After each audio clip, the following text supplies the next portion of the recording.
Well, hello. My name is, I guess, technically Baron Joshua McDonald the Imperfect, although I tend not to use the Baron part. I am, I live in Atlantia. I've given this class quite a few times. It started at Penzic, and now I'm giving it virtually in different DEIB spaces. And the reason I give this class is even though we are very good at studying and recreating history. We are really, really terrible sometimes at tracking our own. And I've been involved with Clan Bluefeather since I started in the SCA in the early 1990s. And over time, a lot of those people are gone, either leaving or dying or other. And people would come up and start asking me questions because I was still around, and I realized that there was a lot of gaps in my knowledge about how the clan started, and no one had really had conversations with those that remained to get their histories. So I originally was going to write an article on the history of the clan for Tournaments Illuminated. So I started gathering data back in the late 90s, I guess, and wrote it and promptly lost the file. So I was a little perturbed, but that sort of took the wind out of my sails. So then years went by and it still was an issue. So I thought, well, let me give a class and that'll help me pull my notes together. And again, I met with people, got some details. And to this day, I still get corrected on minor details when some of those people make an appearance and say, oh, no, that's not how it happened. So I hope that this is as accurate as it can be based on multiple firsthand sources because we love our firsthand sources. Um, so I will jump in. Um, so I have sort of broken out this class into the three what I see as eras of Clan Bluefeather. The first era, the long silence of the second era, and then the third era, which is the current era we're in. And I have also found that it helps to include a modern societal context of why some of these things happened in the SCA, because as I've said many times, as goes Mundania, so goes the SCA. We certainly do not live in a bubble. We certainly don't live on an island. So what happens in the real world obviously very much affects what we do in the SCA because we're all modern people. Um, so just to start, what is Clan Bluefeather? And that surprisingly is a question some people have. Uh, Clan Bluefeather is the societal and research organization for the SCA. That is pretty much the depth and the breadth of it, at least on paper. We are not a traditional SCA household structure. A lot of people think that we are, and we are not. We are rather a sort of representative organization group, and we are are representing every lesbian, gay, bisexual, transgender, queer questioning, intersex, asexual, aromantic, non-binary, gender fluid or non-conforming, polyamorous, pansexual, and generally all gender and sexual minority members of the SCA and our allies.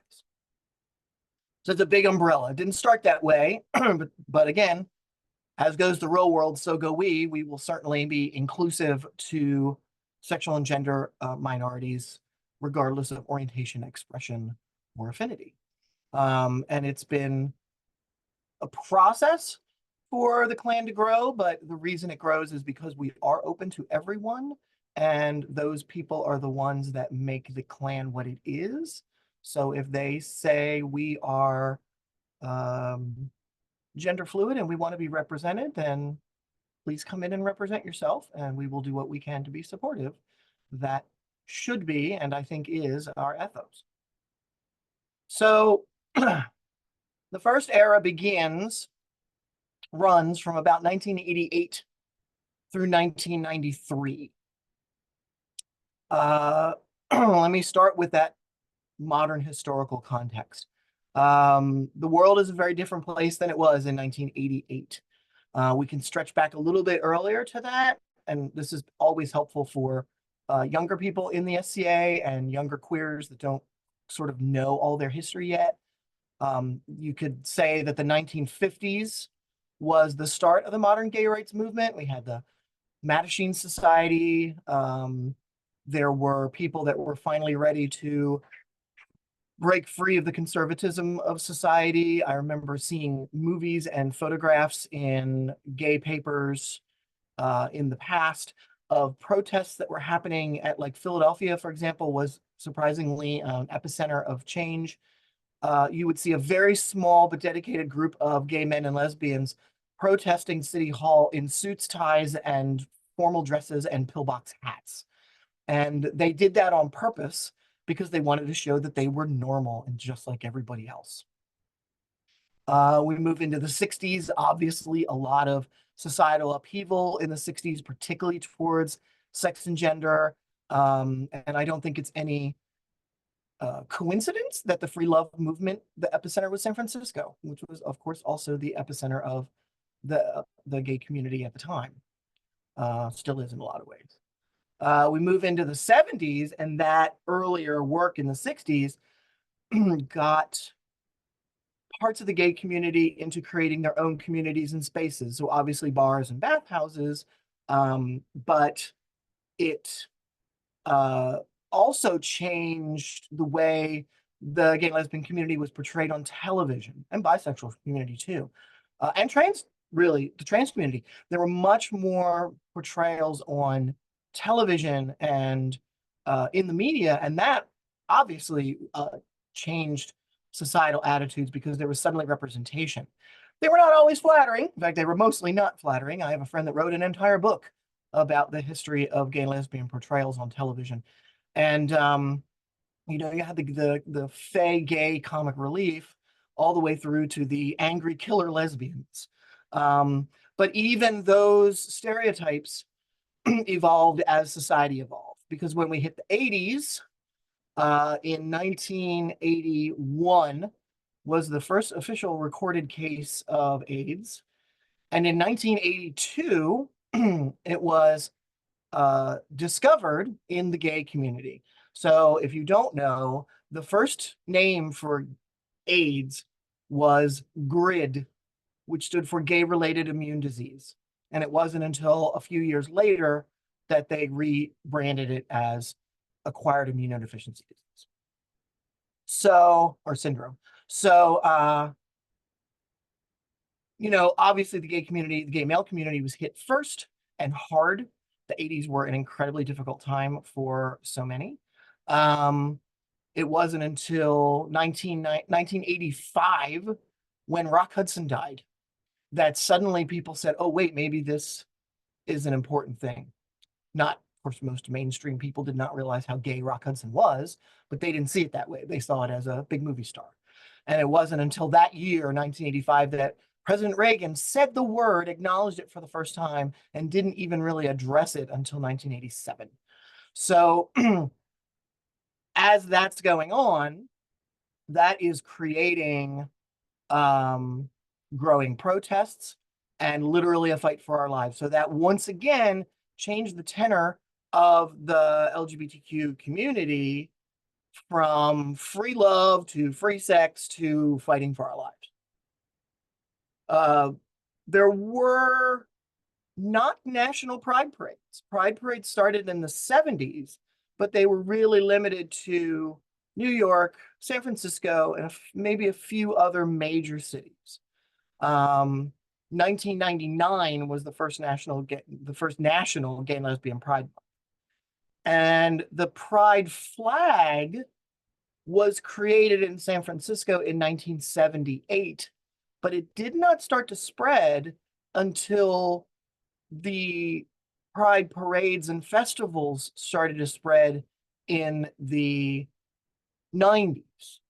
So really, the rainbow flag was not a national symbol of the gay community, let alone the creation of all the affinity group flags, the lesbian pride flag, the bi pride flag, the ace pride flag. Those didn't exist until just a few years ago. So building community, fighting for our lives, and no national symbol. And now we arrive at 1988. So that is our first year. And at that time, the SCA, we were in we were 23 years old. It was AS 23 on May 1st, 1990. So that gives you a little bit of the context of society and where thus our society, the SCA, was at that time. So in the June, July issue of the East Kingdom newsletter, which is called the Pike Staff, an ad was placed by Joseph Ahoda, and he said that he wanted to create a group whose purpose was, and I quote, to encourage the study and discussion of the gay, lesbian, and bisexual experiences in both the Middle Ages and the current Middle Ages. And what he said at the time was, please contact me if this interests you by mail, because of course, no internet, no email. We were only just burgeoning into that, and it was very difficult in the 80s to connect with other people online. You had to have a university account somewhere. So mail, mail, here's my address, send me mail. I'll put you on my list. And then he proposed having a meeting at the Penzic that was happening that year in, I think back then they varied, mostly July. Oh no, sorry, August. It was in August at the time. It wasn't until later they moved it up a few weeks. And he told me that 17 people contacted him from the East Midrealm, the West, and Kaid. So the big city bastions of enclaves of gay liberalism. And he had enough people that he felt it was important that in July, he started publishing a newsletter based on the responses he got from the ad that he put in the Pike Staff. So in July, he started publishing a newsletter. At the time, it did not have a name. About 6 months later, he chose the name, and I always love this name, ... but it's period, exclamation point. And that was the name of the newsletter. I always thought that was a very clever name. So the early history of the Klan mostly revolved around that newsletter and the first meetings at the first Penzics through 1993. So 1988 was the first meeting.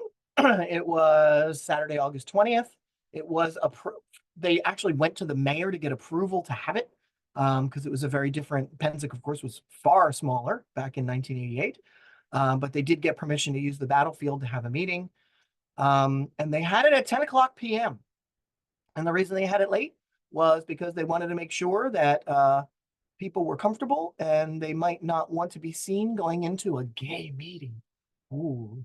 And unfortunately, that sentiment still lasts to this day for some people because we're all on a different road.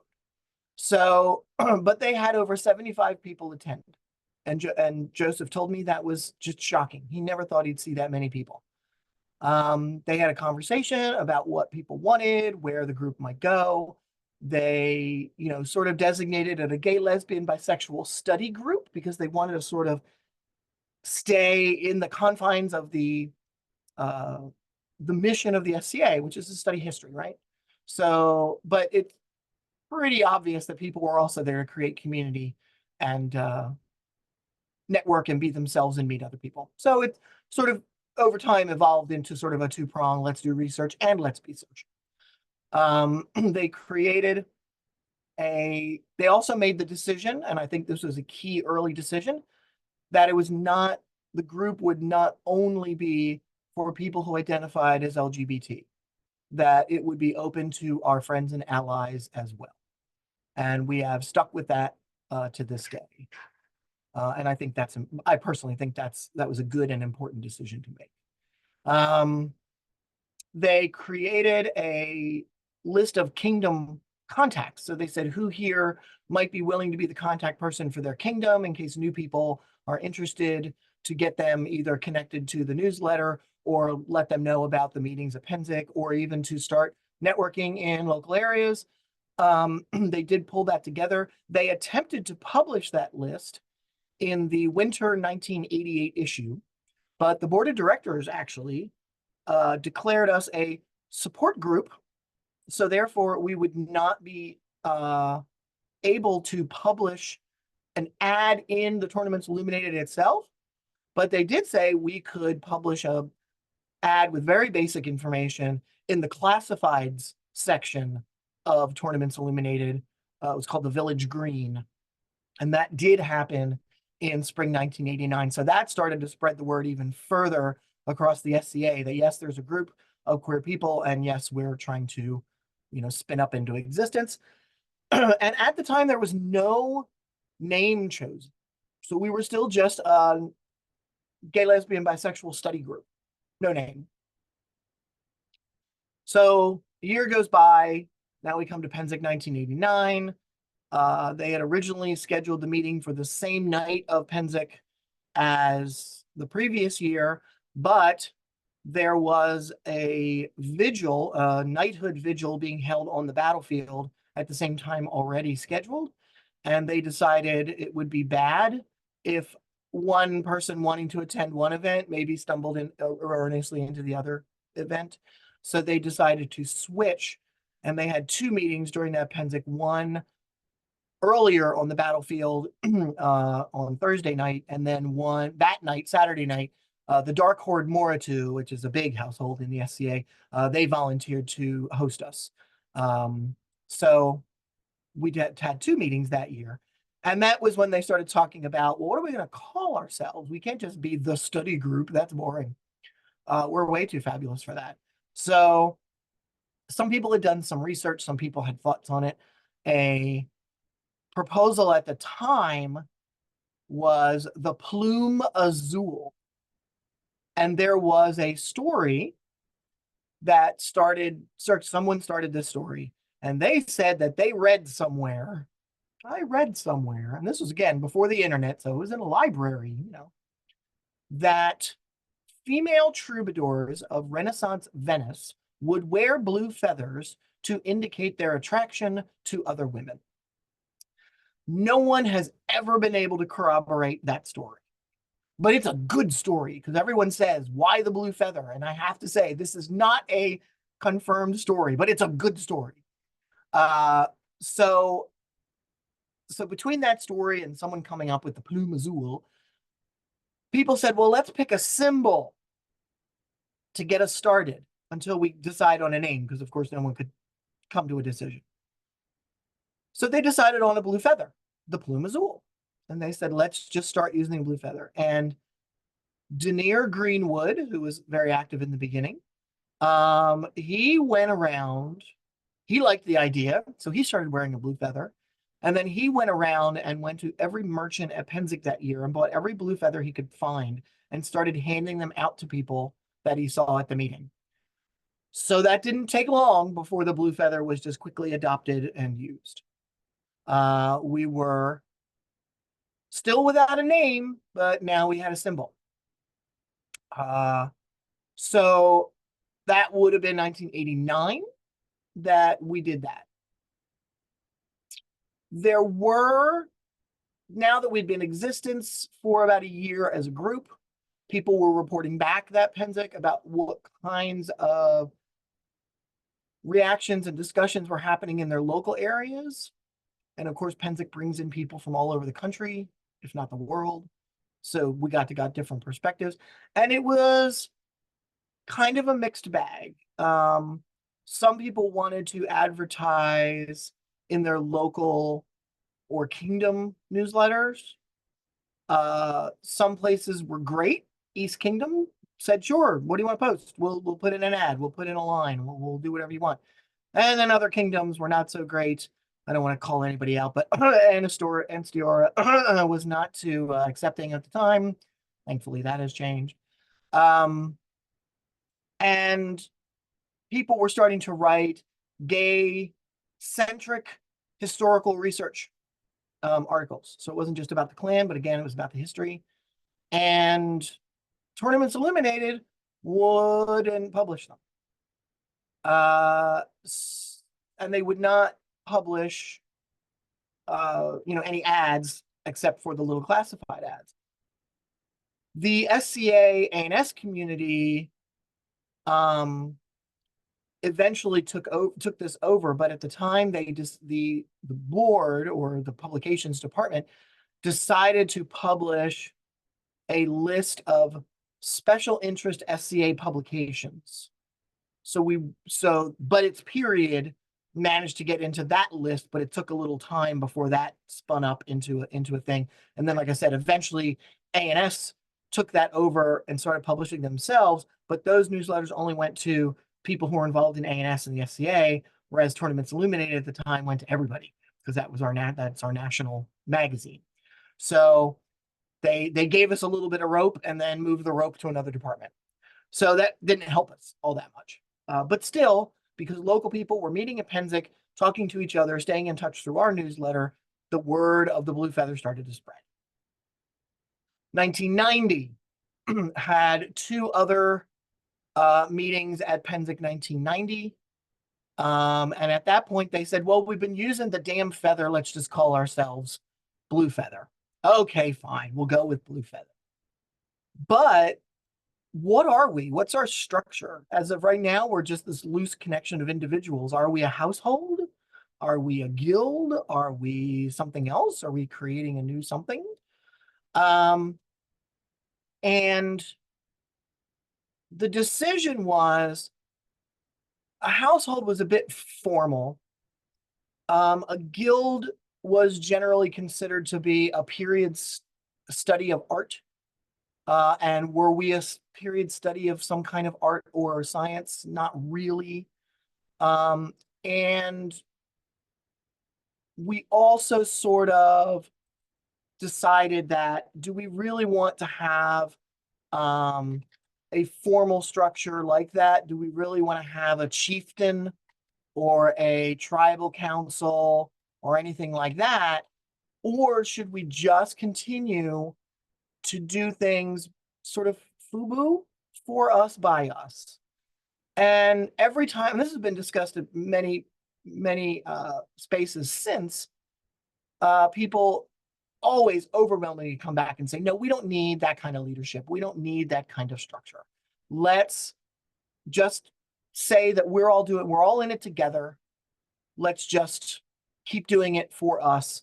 And we will, as long as you're doing it with honor and chivalry, and fortunately that has been the case, let's not bother with that kind of a structure. And everyone overwhelmingly agrees with that. Just like the gay community itself. There's a few organizations within the gay, lesbian, and the queer communities that can do some representational work, but you're queer, you're queer. You don't have to belong to a group to do that. And because the Blue Feather had started taking off, the rumor mill started. Yay, rumors. There was a rumor that there was a group of homophobic fighters that were going to march up to Harold's Point at Penzic, and they were going to register the Blue Feather so that we couldn't. And so that was at one of the nighttime meetings, and everyone went, oh, gasp, what are we going to do? At 8 o'clock the next morning, Moses Van Dem Falken, who is a good friend of mine, walked right up to Harold's Point, sat down in front of that tent flap until they opened. And as soon as he walked in, he registered the clan device, or I guess it's really the badge. And it is officially Argent, a Feather Azure. And he registered at the time, because we hadn't quite picked Clan Blue Feather, we just knew it was Blue Feather. He registered under House Blue Feather. It passed, and it's in the ordinary and armorial and ordinary. I forget what it's called, armorial and ordinary. It passed December 1990. So we consider that to be our documentable, because historians love documents, our documented beginning. Even though it's 2 years after we really started, our founding, quote unquote, would have been December 1990, because that's when it passed. So every December I put up a graphic, happy anniversary, Clan Blue. We're really 2 years older.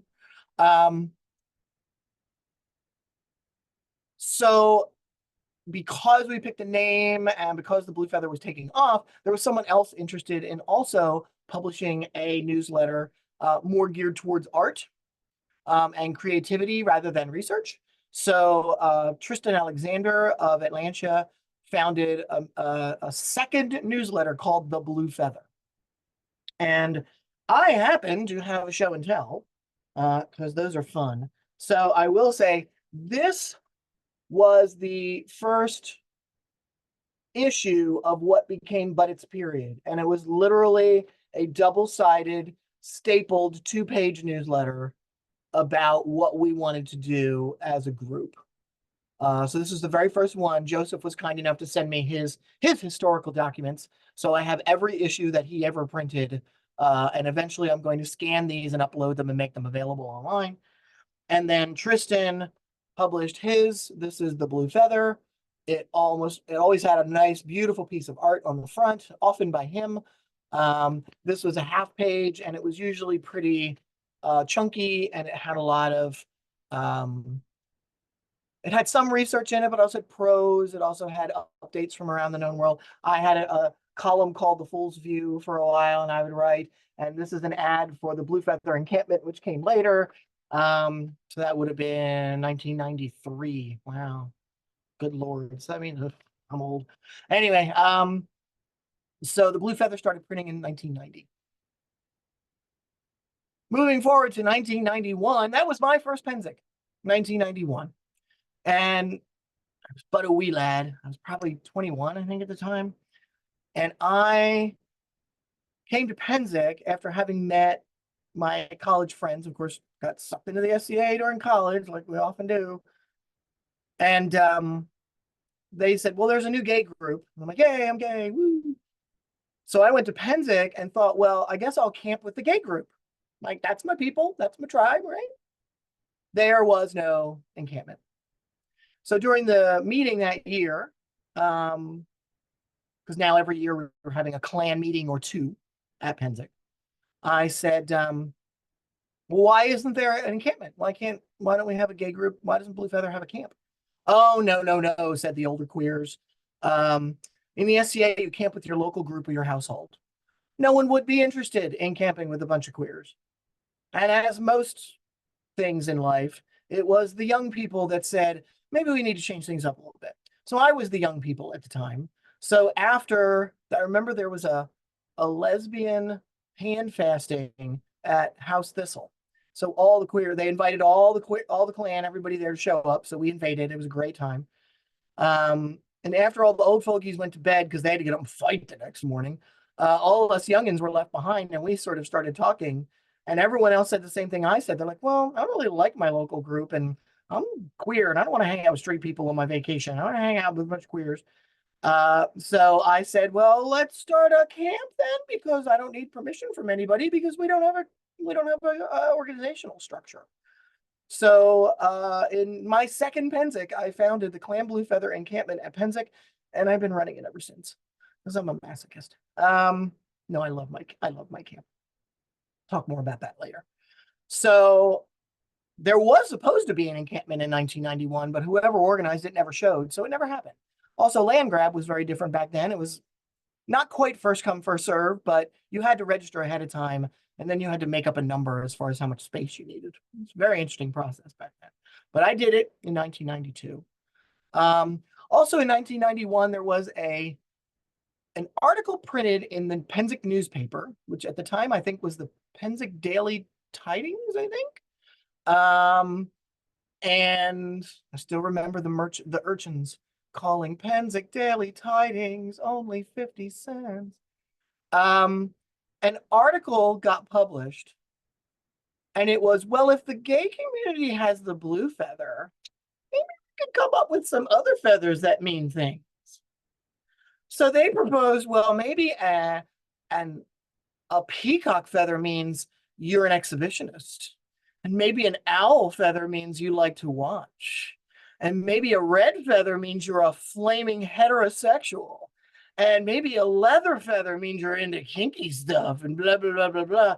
And we all sat around and went, oh, that's so cute. The straight community invented the hanky code.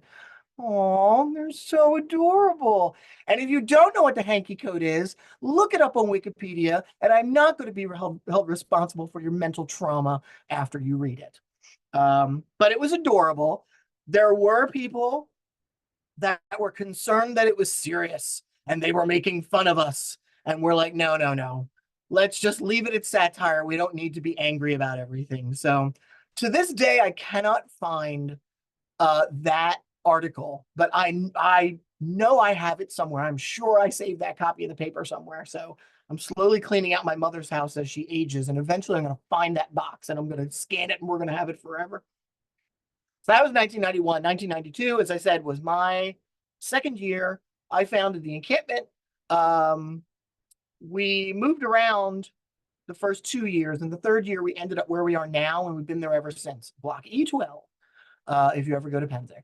Um, so, and I remember too, around that time we were meeting in various locations. Now we were not necessarily meeting in the dead of night.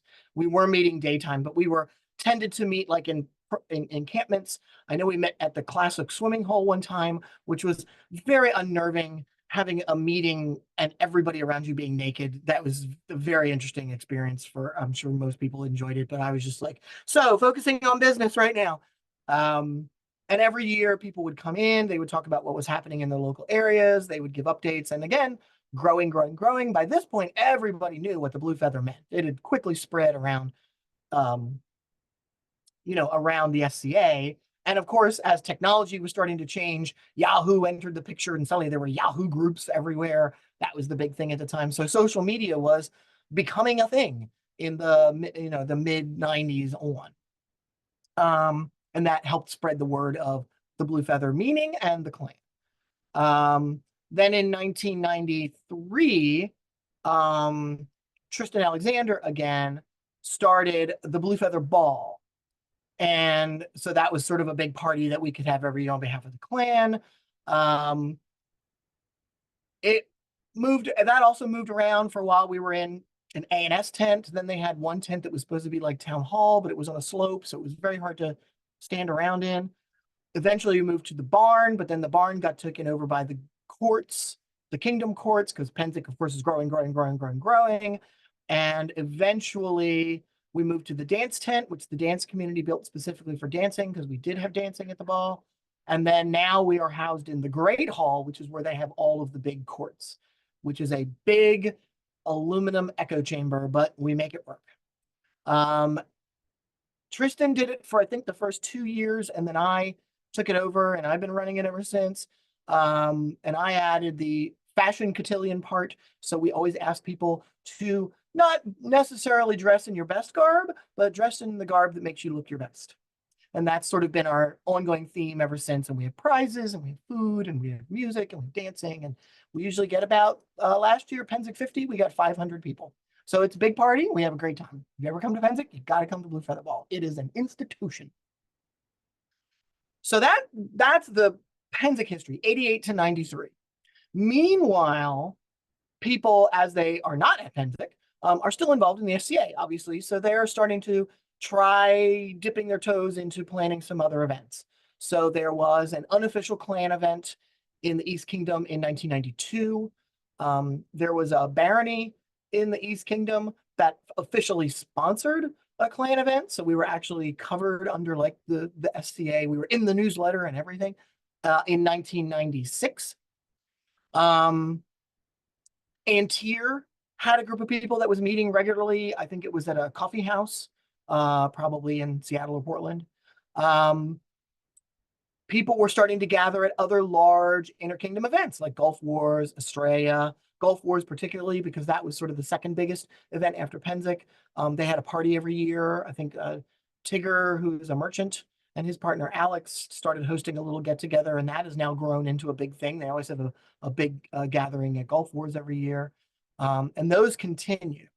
And again, flying the blue feather and that was drawing new people in. And as I mentioned, still having ongoing discussions about our structure, but we sort of stuck with the, for us, by us kind of thing. One of the traditions that cropped up was as we all know, as budgeting heralds, when you say a feather azure, there's no specification on the shade of blue. It's just blue. It's all they knew in heraldry was blue. We decided to take advantage of that little loophole. So early on, the allies back then, some of them, and again, a lot has changed since 1988. Some of them said, "Well, can we have a symbol that doesn't actually tell people that we're gay because we don't want people hitting it?" Okay, ally, that's fine. We'll take what we can get. So we decided that the dark blue feather would indicate that you yourself are somewhere on the queer spectrum. And a light blue feather would indicate that you are an ally and friend. That tradition sort of is making a resurgence, I've noticed. More and more people are saying, "Oh, I've made favors. I made dark blue and light blue." Great, fantastic. I love to see that. And then we continued the growth outside of research into that community social aspect of it. People were becoming involved in the SCA, doing things in the SCA, and representing themselves as part of the clan. So we as a clan said, we're going to all sign up for a shift at the watch at Penzic at the same time. Everybody sign up for 9 p.m. on Thursday. So we all came in, feathers and rainbows, and said, we're taking over all of your golf carts for the next 2 hours. Bye! And we were the Blue Feather Patrol. We still had the Kingdom contact lists. Every year we would update what we called the Domes Day. So it was like a big mailing list.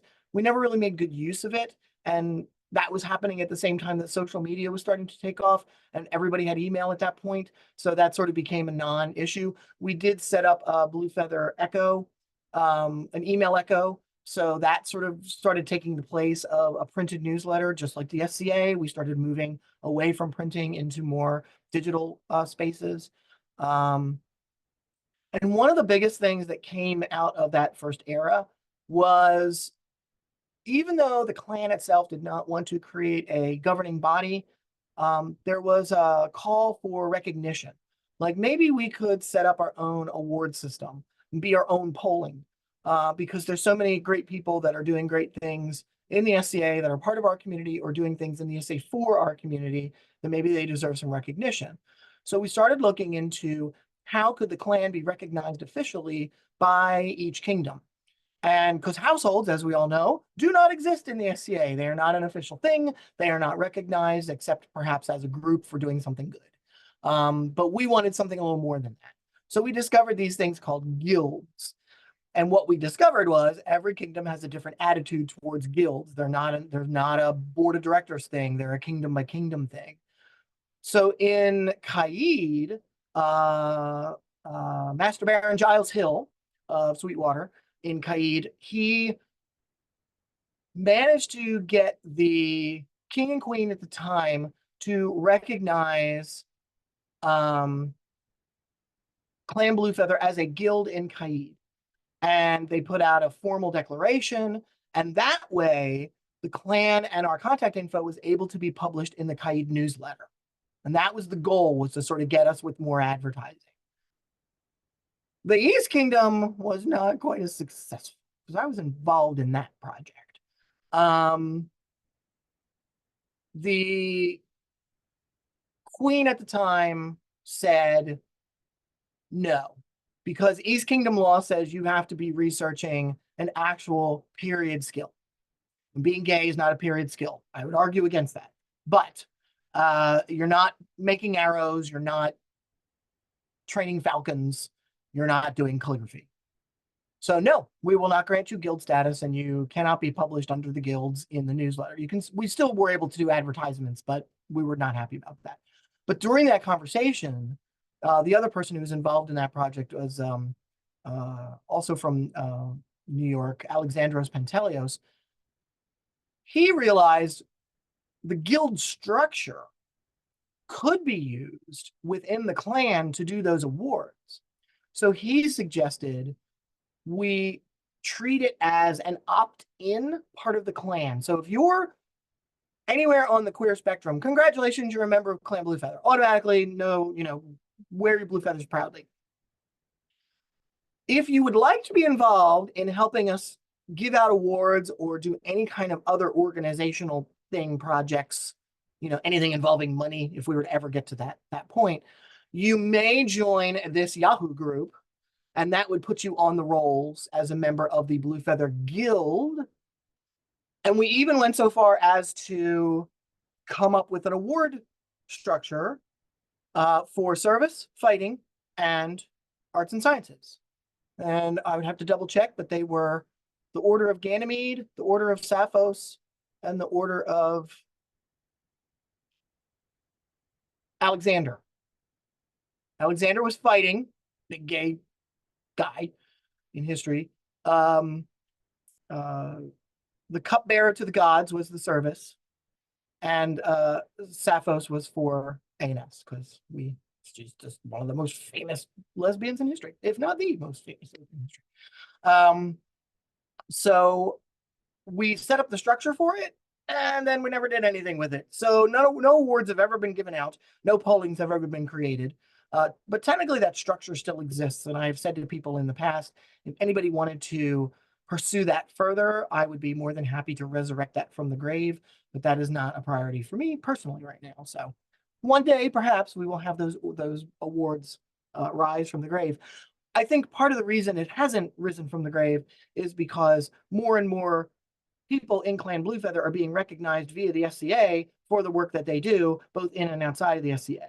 So most people think, well, if I want an award, I want my AOA, I want my Kingdom Service Award, I want my Laurel, I want my, and that's totally legitimate. So it's a thing. So that's sort of the first era. That was our founding through about, like I said, about 1993. So as we move into the mid 90s on to the mid 2010s, that sort of 20-year span, Alexandros refers to it as the long silence. And although we weren't silent, we were all making great progress. There wasn't a lot of very visible activity. There wasn't a lot of like big ticket items that came to pass or were being researched or being implemented during that time.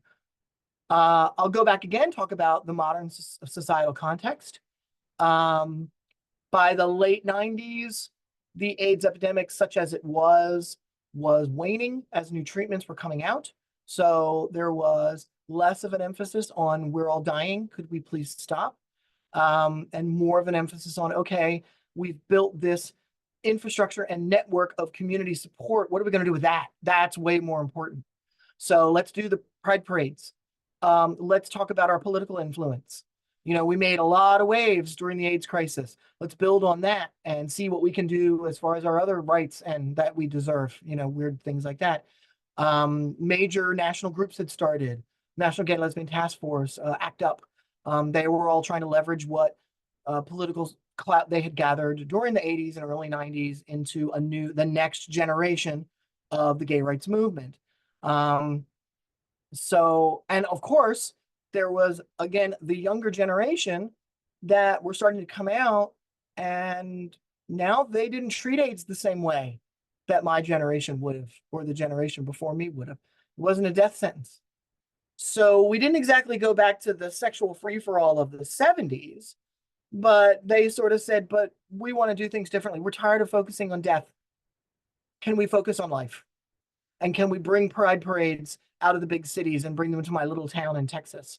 Can we look at that cool rainbow flag? I'm going to start using that. I'm making a bumper sticker for that. Because the pink triangle, which was used during the Holocaust, used to be the big symbol. And that is an important symbol and a moving symbol. But it's also a symbol of a horrible, horrible past. And they said, we want something more looking towards the future. We want something brighter, and you can't get much brighter than rainbows. So the blue feather sort of went along with that. And so people were using blue feathers and also using rainbows. So they sort of grew in a parallels kind of way. During that, in the SCA, then during that period from the mid 90s to the mid 10s, Basically, what we were doing was institutionalizing ourselves in a good way. It was sort of like a long, slow buildup of respectability and visibility and awareness. Like I said, people were more and more identifying as Blue Feather openly. So that person would then become your local seneschal, or become your local baron, or become kingdom seneschal, or become a knight. And they would have a Blue Feather favor on their belt. So people were seeing us involved in more and more spaces, in more and more capacities, and going, "Yeah, Clayton's okay. That guy's pretty cool.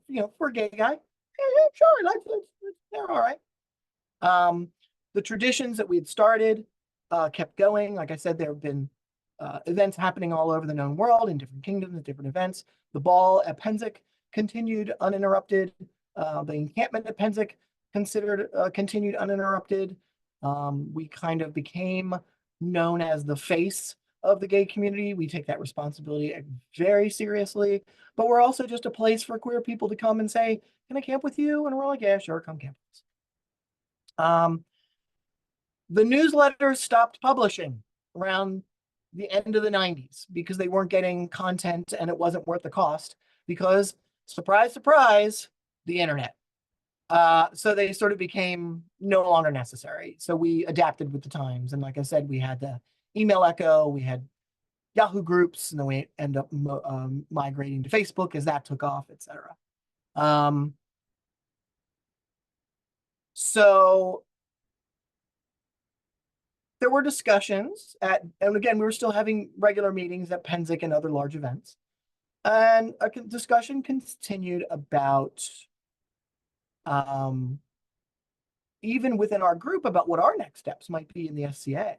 And interestingly enough, there were talk back then of what about same-sex monarchs? What about same-sex royalty? And the clan was split. There was not an overwhelming, why, of course we would want to have a king and a king. There were just as many people then as said now, and this is people in the community saying, well, that would harsh my medieval mellow. I'm used to seeing a king and a queen. They don't need to be gay. They don't need to be the same sex. We definitely had gay and lesbian and bisexual and other people on the rainbow spectrum, kings and queens individually, but never as a couple, and of course never as the same gender. So there was never any kind of movement towards that. That never was a foundational issue for us. But there were those of us that always wanted to see it happen. There was still some homophobia. There was a rumor going around one year where there were knights that were going to try and take our spot, and they were going to try and argue that they should have our spot at Pennsic. Fortunately, the land staff are way too savvy for that, and they're like, no, they've been there for many years. You're not taking. So we did a lot over the 20-year period, but it was all sort of behind the scenes and low key. And I don't discount that as being extraordinarily important because that kind of work laid the foundation for where we are today. So we get into what I call the third era, which started around the 2010s. So it's been for the last 20 years or so. The rainbow flag has spread everywhere. The new flags are being introduced. Trans, bisexual, ace, everything. Major shift in societal attitudes towards the gay community and rights. Same-sex marriage passed in 2013. But several years prior to that, states were permitting it one by one. Hawaii, or no, not Hawaii, Michigan, I think was Massachusetts was one. DC, I remember DC passed when I was living down here. But obviously not every state. So they kicked it down the road until the Supreme Court said in 2013, no, it's fine. And again, now you have young people that are growing up in that era. Now they have gay marriage. So they're like, well, what's next? We want to change things up again. Time for our voice to be heard.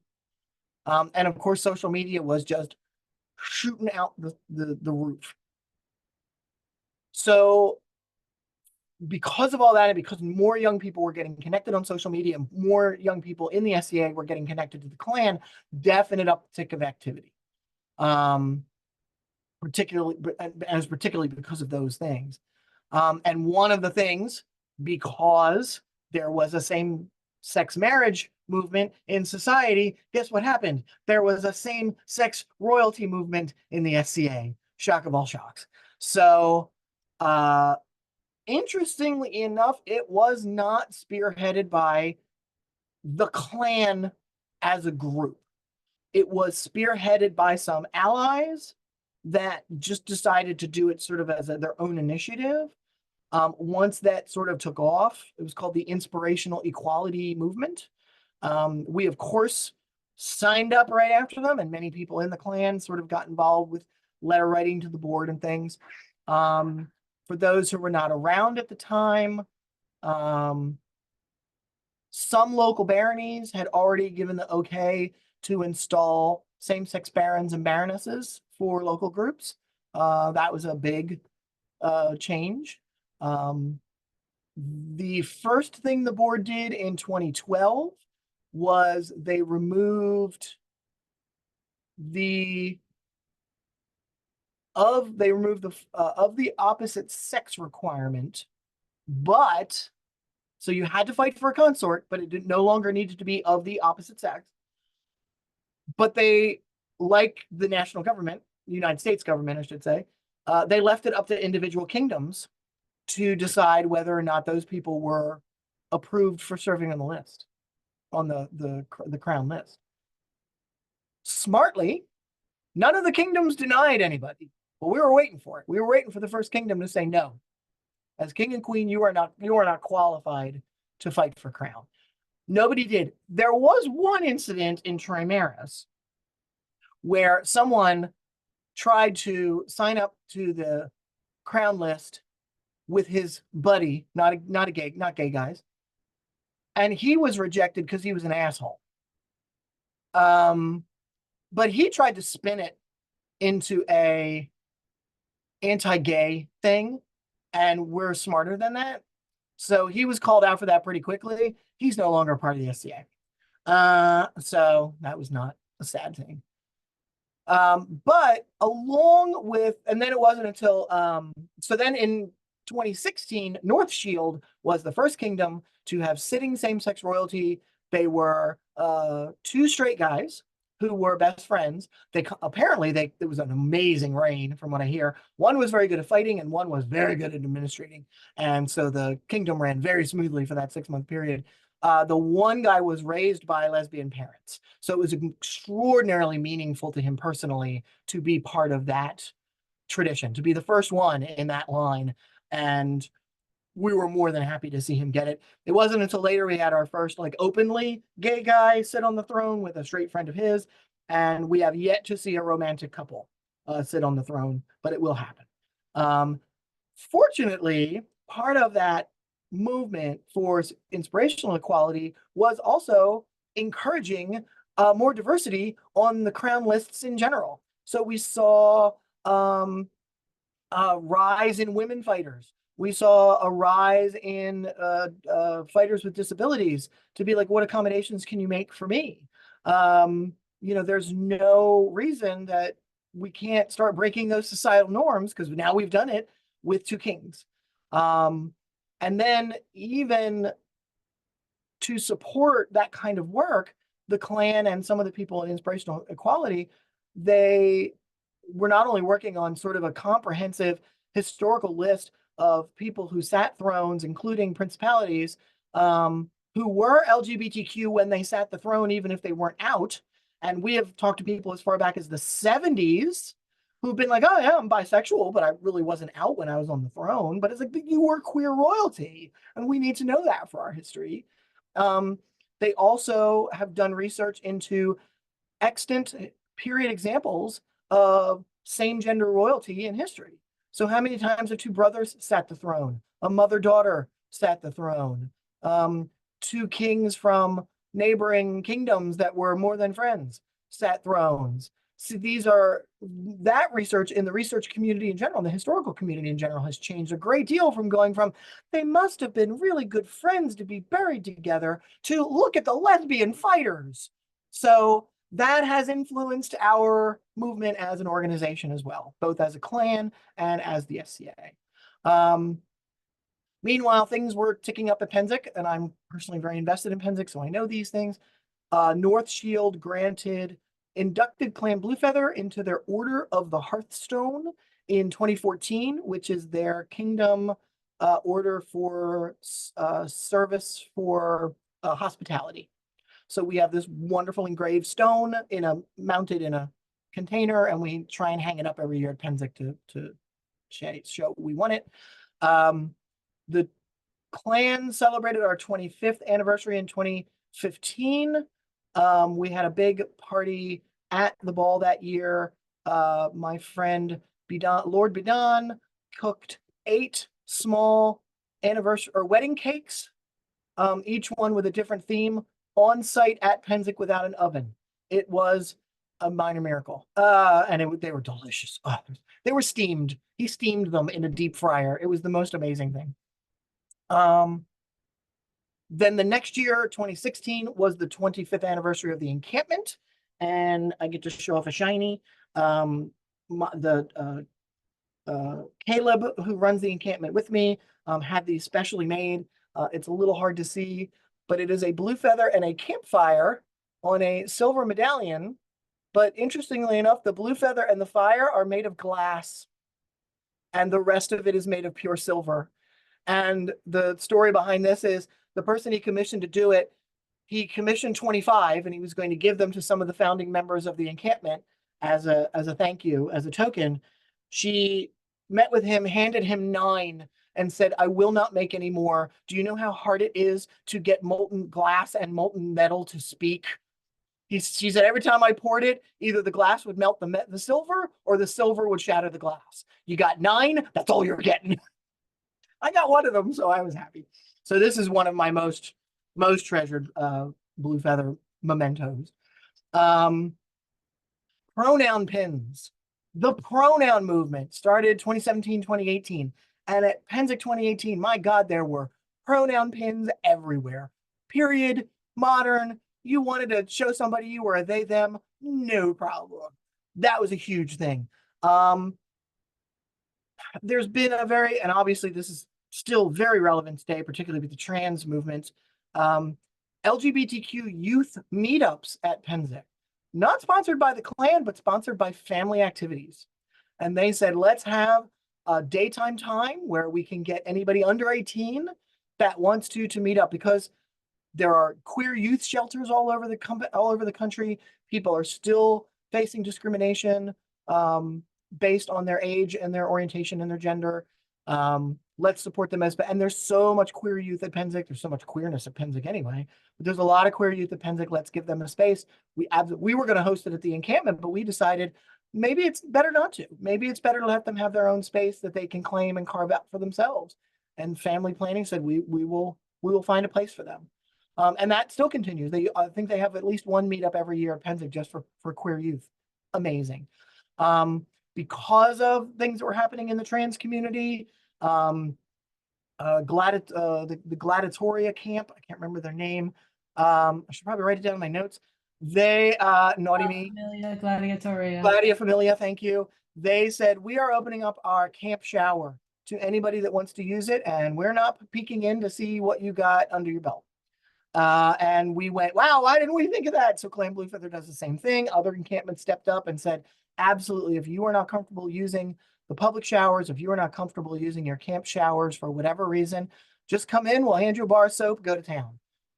And maybe I shouldn't tell people this, but the encampment is buying a kitchen/shower trailer this year. And we're going to have 2 showers, and they're going to be awesome with running hot water. But I hope that doesn't mean everyone's going to start stampeding towards our showers. Might have to set up rules. So that was happening at Pennsic. Outside of Pennsic, we had the SCA 50 year in Indiana in 2016. Clan Bluefeather sponsored one of the nights. I actually ran all of the evening events. every night had a different theme relating to an aspect of the SCA. And one night, the Klan sponsored what we called the diversity ball.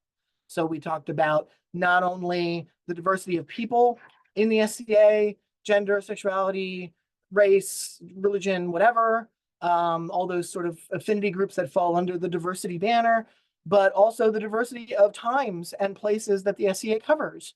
You know, everything pre 1600 in every part of the world. So come in your finest ancient Egyptian, come in your finest late period, you know, Renaissance Florence, whatever you want to show off. Very successful, amazing food.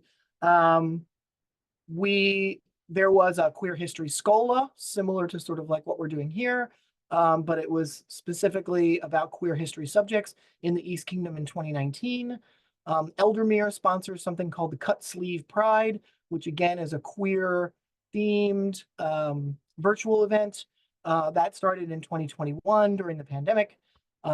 We've got the West Kingdom DEI Roundtable. Um, the There was a movement last year called the FAFO challenge. I don't know if you heard the fuck around and find out challenge. And people were challenged to create, starting in June during Pride Month, create create Pride flag themed garb to wear at 12th night 6 months later. So that is still sort of an ongoing community. The Klan certainly supports it. I'm a big proponent of the blue feather, but there's room for both, because a lot of people will say, well, new people to the SCA don't know what the blue feather is yet, which of course is why I keep giving this class, but they more identify with, you know, the trans flag or whatever, those colors. And I said, absolutely, people should be creating community where they can, and people should be dressing the way that makes them feel comfortable. But don't forget about the blue feather. Blue feather was there from the beginning, from 1988 or 1989 at least. And that is the symbol that we created by our community, for our community, specifically in the SCA. So I will always encourage wearing blue feathers. Also, the fighting and the fencing communities have taken very serious positive steps towards updating their rules and regulations for their armor requirements and their fighting requirements to accommodate people who do no longer fit into the male-female binary. And that's ongoing, but I know that the current society marshalate is very keen on locking all of that down. And I know that, I don't know if she's already announced it or there will be an announcement soon about the new rules and getting feedback and corpora passing them. So I think that, and that has been a very long and difficult conversation, because they really, really want to get input from the community, and not even the community can always agree on what the best approach is.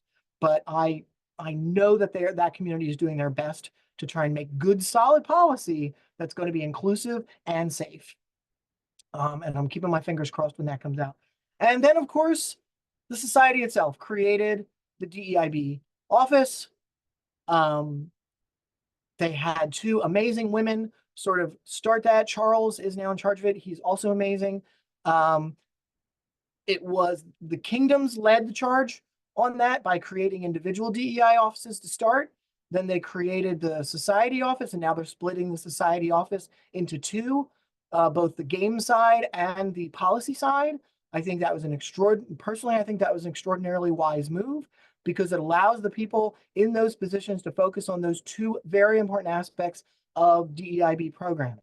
So not only do we need to train people on what those issues are and how to deal with them, but we also need to be supportive of the people in an individual basis that are playing in the SCA and give them the support that they need. So I thought that was an extraordinarily smart move on I don't know if Charles came up with that idea, but I wouldn't be surprised if it was Charles that came up with that idea.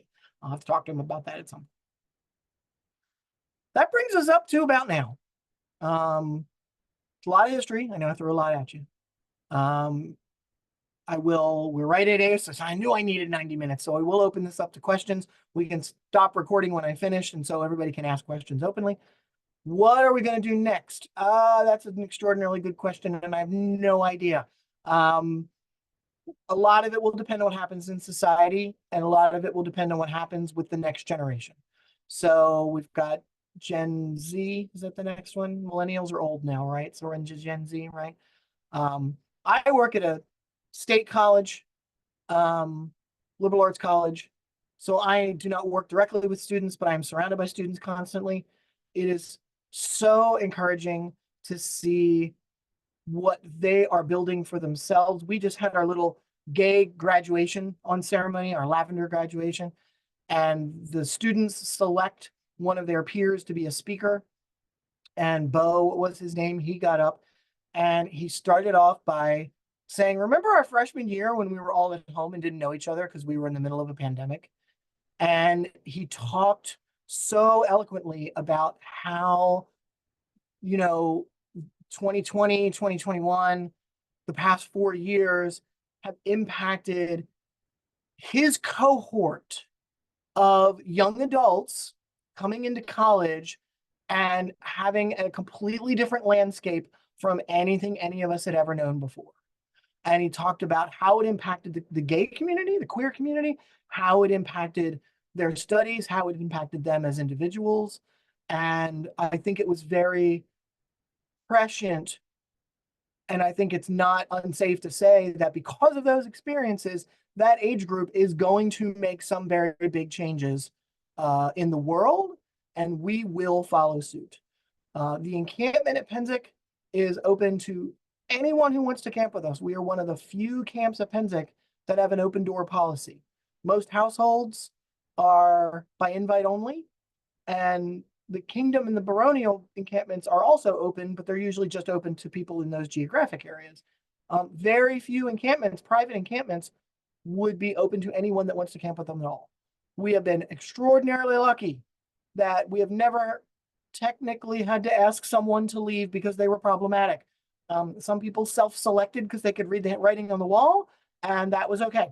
But in general, every year we have about 50% of those of us that have been camping with the camp for 20, 30 years. And we have people who it's their first or second Penzic. And let me tell you, it's those people that are new that are joining us, that are teaching me and all of us old farts about the ways of the world and about how things can get better. And I'm always encouraged and always strengthened by watching them come in and show me what's what. They can't show me how to build a shower, but they can sure teach me how to use they, them pronouns. And I am down for it. So it's a growing experience. And we do have online sources. We have a Discord. We have a very active Facebook group. Every kingdom has now created their own Blue Feather Facebook group. So if you want to connect with people in your area, absolutely. People are starting their own initiative. The FAFO thing was a completely separate initiative by individuals. You are empowered to do those kinds of things. Set up a Blue Feather tent at your local event. Hand out blue feathers. I have these great little pins. That's the one thing I don't have is these great little pins. To hand out to newcomers, a little blue feather on it. Do it, do it, do it. We have a website that is sort of our kind of go-to. It is woefully out of date, but I just had somebody volunteer to give it a complete refresh. And I'm hoping to create sort of a committee to sort of work on that. So hopefully the Blue Feather will have a big launch for the Blue Feather. And from I don't want to say it's selfish, but the Blue Feather Encampment at Penzic is currently hosting a GoFundMe fundraiser to make the final payment to our new trailer, which is costing us almost $60,000. And I don't say that because I want a kitchen. Oh, I really do want a kitchen. It's more that those of us that have been running the encampment for 30 years are 30 years older. And setup and breakdown is becoming such an arduous task, and it is taking away from our joy and our mission to be the queer space at Penzic. So we as a group decided we were going to do this.